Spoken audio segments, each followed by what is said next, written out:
Hi, I'm Peter Adamson, and you're listening to the History of Philosophy podcast, brought to you with the support of King's College London and the Leverhulme Trust. Online at www.historyofphilosophy.net. Today's episode, The Philosopher King, Marcus Aurelius. A few years back, a philosopher named Tom Morris published a book called What If Aristotle Ran General Motors? It's a cute title, isn't it? But I have a question that blows it out of the water. What if a Stoic philosopher ran the Roman Empire? I mean, with all due respect to General Motors, they only make cars, whereas the Roman Empire was, well, the Roman Empire. Also, my scenario has a significant advantage, namely that it isn't hypothetical. A Stoic philosopher did run the Roman Empire. He reigned, first jointly and then on his own, for 20 years. He was praised by contemporaries and later Roman historians for his moderate lifestyle and justice, and considered the last of the so-called 5 good emperors. He faced numerous threats to the empire, including a massive plague and wars with the Parthians and with German tribes. He also had to cope with the death of most of his children. His name was Marcus Aurelius. Marcus was born during the reign of the third good emperor, Hadrian, of wall-building fame. He was not in a direct line of succession to the imperial throne, but then neither was anyone else. Hadrian adopted as his official heir the future emperor Antoninus Pius, who, in turn, at Hadrian's request, adopted Marcus. This, by the way, was something of a pattern among the 5 good emperors. The first of them, Nerva, had adopted his successor Trajan, of column fame, and Trajan in turn adopted Hadrian. The success of these good emperors was no coincidence. Each was hand-picked in a far more meritocratic system than would hold sway in the declining years of the Roman Empire. Some would argue that decline began because of Marcus's one big mistake. Instead of choosing and adopting an heir, he allowed his natural son to succeed him. That son was Commodus, and if people talked about the 5 bad emperors, Commodus would definitely be on the list. He was bad enough that in the movie Gladiator, the happy ending consists in Commodus getting killed by Russell Crowe. But apart from his megalomaniac son, Marcus had plenty to crow about. He ascended to the throne in 161 AD. He immediately displayed both confidence and intelligence. Anticipating the later realization that multiple emperors would be needed to rule over a territory as vast as the empire, he nominated a man named Lucius Verus to rule with him as co-emperor. Marcus would be sole emperor only as of 169, when Verus died, probably from the so-called Antonine Plague. This disease, which may have been smallpox, was only one of several existential threats to menace the empire during the reign of Marcus. Like many emperors, he spent his years on the throne rushing from one military engagement to another. He waged war against the Parthians. These were the heirs to the Persians, who posed an almost constant danger to the east of the Romans, just as the Persians had posed a threat to the ancient Greeks. Marcus also campaigned against numerous groups of Germanic barbarians along the Danube River. These wars were still going on when Marcus died in 180 AD. It was here on the frontier that Marcus supposedly composed a set of notes to himself, appropriately entitled simply To Himself, and commonly referred to as the Meditations. It is a work of great power and influence, a literary legacy that just about makes up for the political legacy of bequeathing the purple robes of imperial power to Commodus.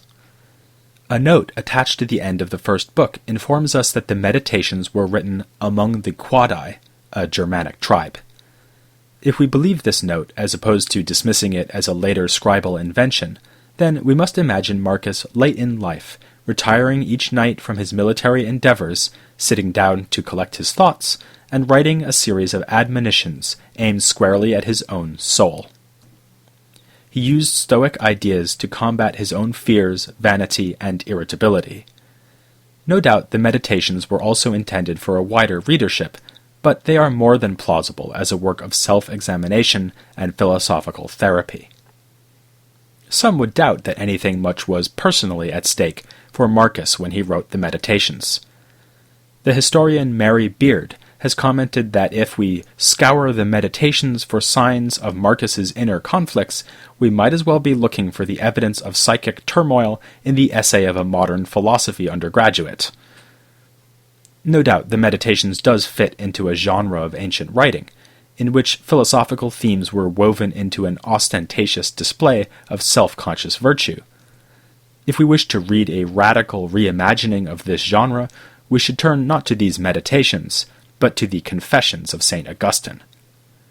Yet there are signs that Marcus is speaking genuinely for himself and to himself, not just trying to impress a learned readership with his erudition and integrity.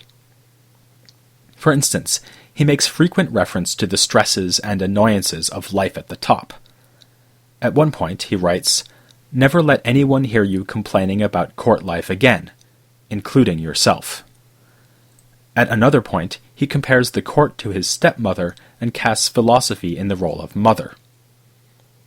Contemporary reports of Marcus's character lend some credence to the idea that he was more a lover of books than a lover of power, and he was described even in the ancient world as a philosopher king.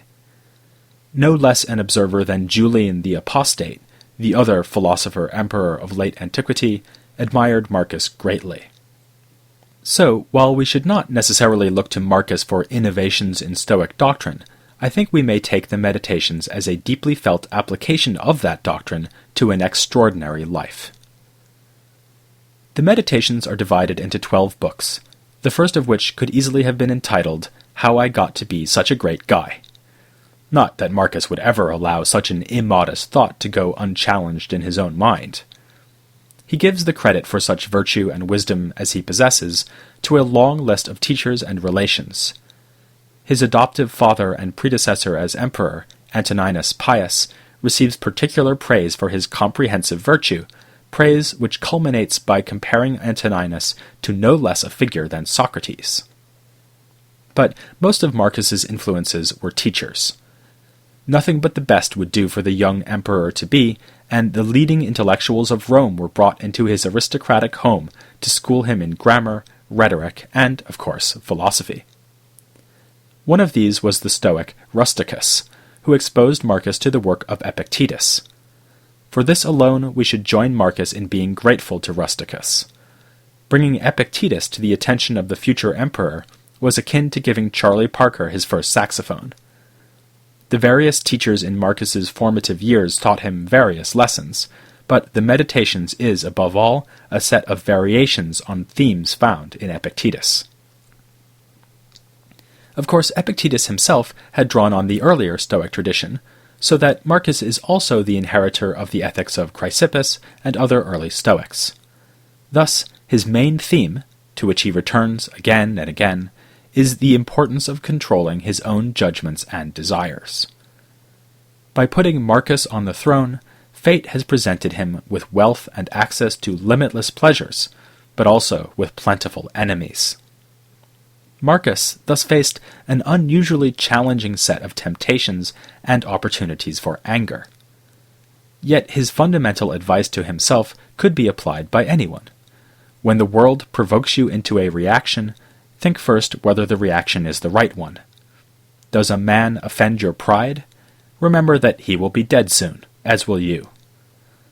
Are you wrapped in the purple robes of unchallenged power?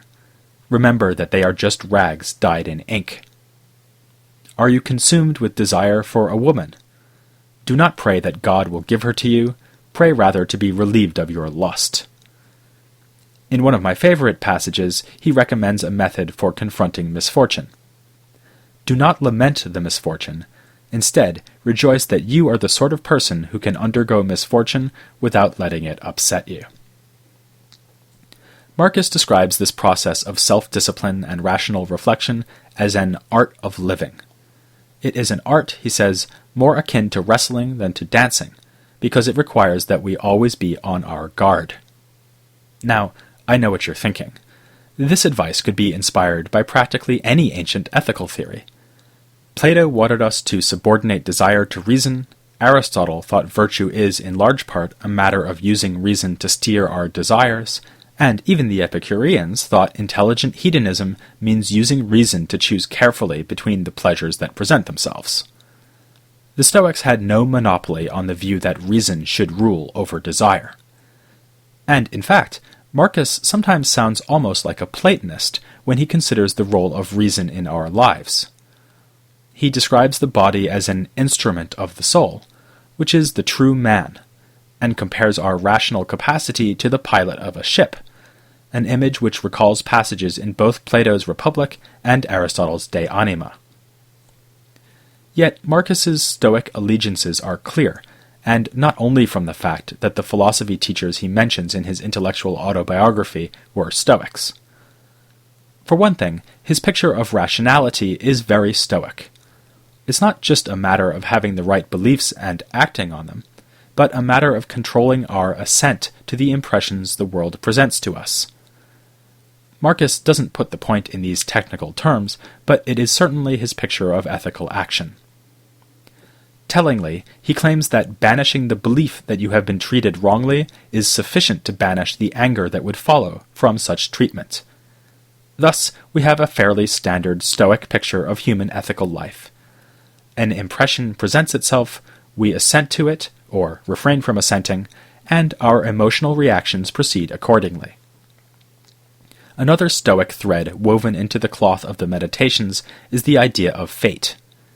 Indeed, Marcus compares his own life to a thread in fate's web, and reminds himself that his thread will unspool in a way that is for the best, since it is part of that divine web that is woven through the universe.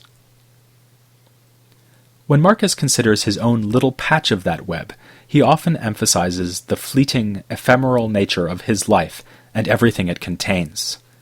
As I've said, his remedy against feeling insulted is to remember the imminent death of everyone concerned, and that's a typical thought. He applies it to fame and honor. Why seek the approval of others when they will soon enough be dead? He applies it to misfortunes and suffering. Everything we undergo will be over soon, seen from the perspective of eternity. Of course, it takes a certain kind of person to take that amount of perspective on their own situation. Perhaps only a Stoic sage could go through life thinking of his own affairs as a mere speck in the great scheme of things. But Marcus reflects also on the more positive aspects of any upheaval we may face. Everything natural, he tells himself, depends upon change. For instance, we could gain no nourishment from food without its changing. When he compares the world to a flowing river, it's hard to escape the thought that Marcus is thinking not of the stable, providential universe of Stoicism, but the unstable, flux-ridden cosmos of Heraclitus, or rather of Heraclitus as portrayed by Plato. Remember, though, that from its earliest days, Stoicism had claimed Heraclitus as an intellectual ancestor. Although Marcus emphasizes the theme of constant change more than your average Stoic, it is an emphasis that fits into the school's philosophical lineage. Much the same could be said for Marcus's attitude towards Socrates. As we've seen in previous episodes, the Stoics joined other schools in claiming to be the heirs of Socrates. Epictetus, in particular, seems to have taken Socrates as a primary inspiration. This tendency is somewhat less prominent in Marcus, but it is evident nonetheless. In one passage, he remarks that Alexander the Great, Caesar, and Pompey, perhaps the three greatest political heroes Marcus could have named, led lives inferior to those of Socrates, Heraclitus, and Diogenes the Cynic. But elsewhere, with typical focus on inner life rather than outward seeming, Marcus reserves judgment about Socrates. We know only Socrates' words and actions, not the state of his soul.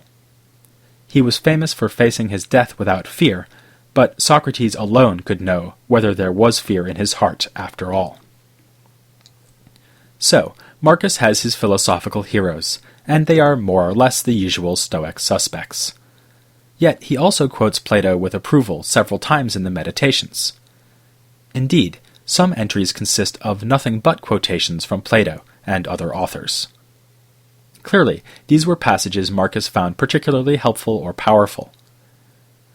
The closest thing to a criticism of Plato is when Marcus tells himself that he can be satisfied with small successes, rather than expecting to achieve perfection as envisioned in Plato's Republic.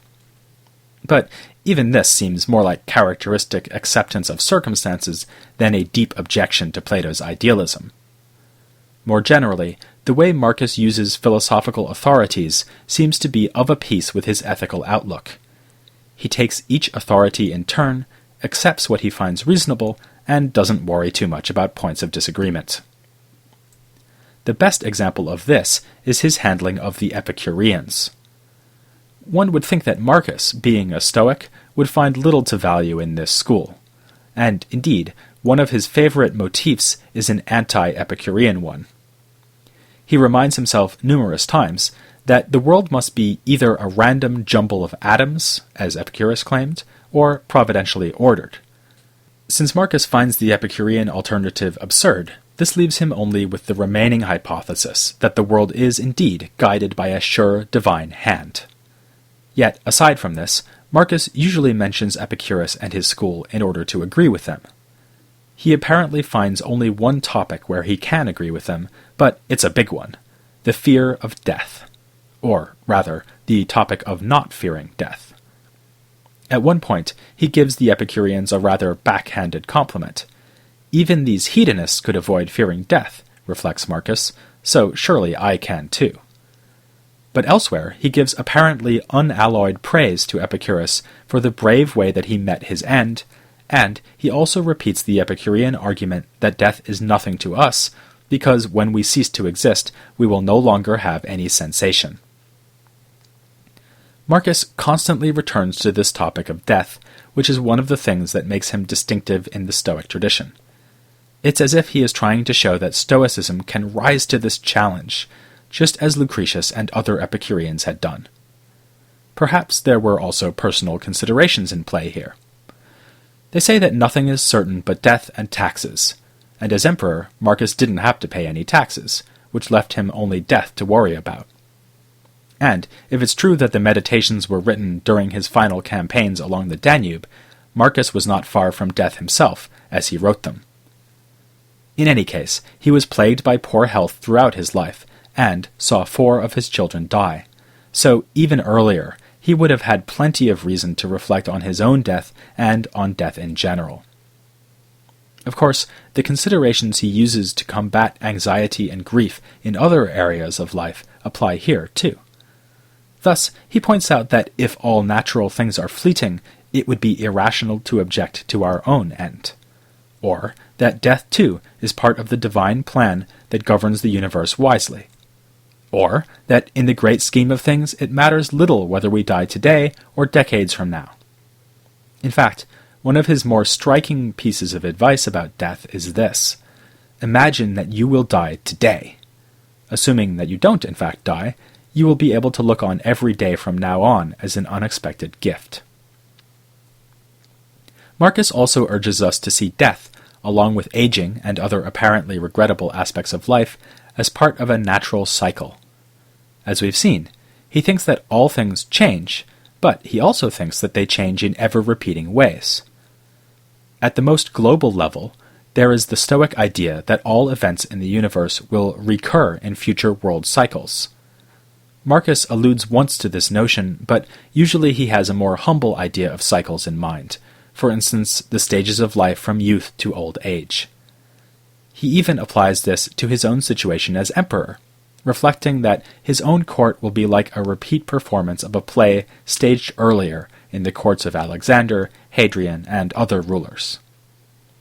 It's characteristic of Marcus to show awareness of a technical Stoic notion like world cycles, but constantly to draw attention back to the ethical situation that he faces himself. For instance, he mentions that his soul is nothing but a vapor exhaled from the blood, not because he wants to set out some theory of human nature, but to remind himself not to take praise too seriously. His suggestion that he is merely acting out the part of emperor, a part played by others before him, is equally characteristic. This gets us to what, for my money, is the heart of Marcus's achievement as a philosopher. If Marcus anticipates Shakespeare in considering all the world to be a stage, he also anticipates Shakespeare's greatest character, Hamlet, by withdrawing into a rich inner, mental life that is no longer fully identified with the role that he plays. This interiority did not paralyze Marcus as it does Hamlet. The Parthians and others could testify to this, having suffered the slings and arrows of Marcus's legions.